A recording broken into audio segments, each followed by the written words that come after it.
Hey Matt, Scott Nichols here. I am super honored and stoked to move on to the next round and very happy to show you my universal folder and file structure that I use to really keep consistency across all the project files and folders that I use. So everything is very clean, organized, and just universal. All right, and here's the actual folder structure. So every video project that I work on has the same folder structure. It's the project files in the first one, and this is going to be your After Effects, Premiere Pro, Blender, whatever actual project files you're working on are in there, and whatever versions of that. And then the media is going to be the footage and the photos. And then the assets are organized in music, sound effects, graphics, brand assets like logos, fonts, brand images, voiceover, any other kind of project documents, and then maybe like any other kind of miscellaneous like reference screen grabs, etc. And then main folder number 4 are your exports, and this is where the main kind of V1 and the masters get exported out to. And then I typically have a number 5, a go-to-market folder, which is some of the kind of BTS elements, things that you do for marketing and putting together your project and case studies for your presentation on your website or wherever else you want to put it out there.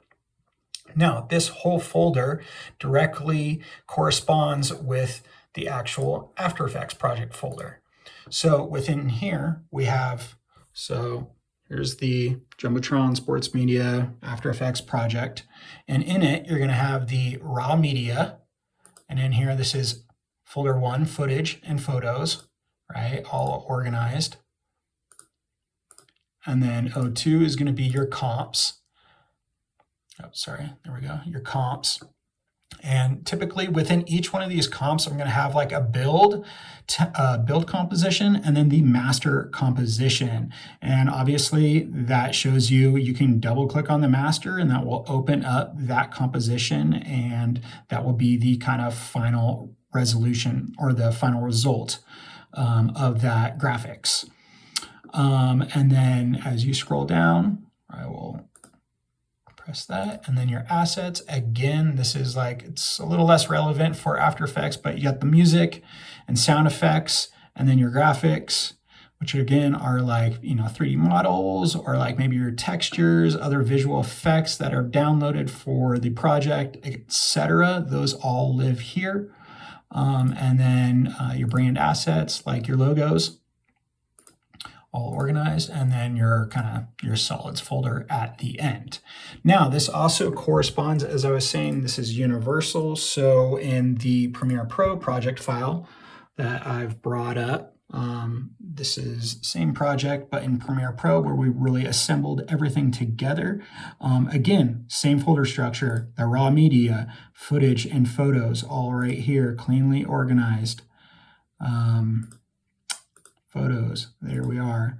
Then you have your sequences, and within here we have a BTS folder, another miscellaneous sports one, and then you have version 1.1 and so on. You have versions of every single one of those until it made it to V2, and same one, V2, 2.1, 2.2, etc. And this goes all the way to V5.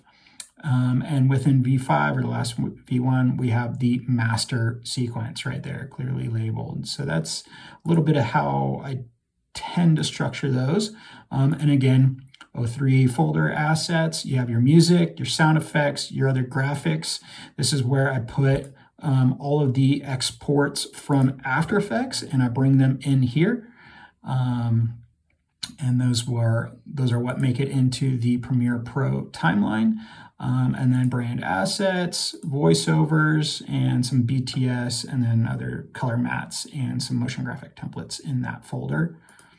And that just really keeps it nice and clean and universal across After Effects, Premiere Pro, etc., and the folder structure on the actual computer.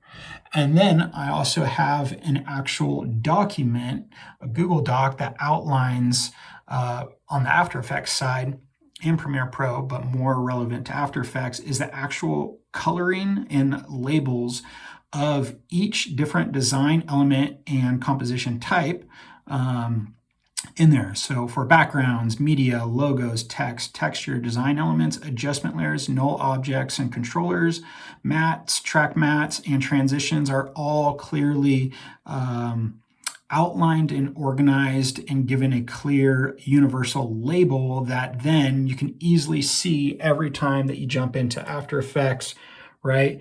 You have a reference document that you can use for if you need to hand this off to other designers. So I hope that that is insightful and helpful and shows you how organized my workflow is. And if you have any other questions, I would be more than happy to answer them. So thank you so much for your time. I really appreciate it, and I look forward to your response. Thank you so much.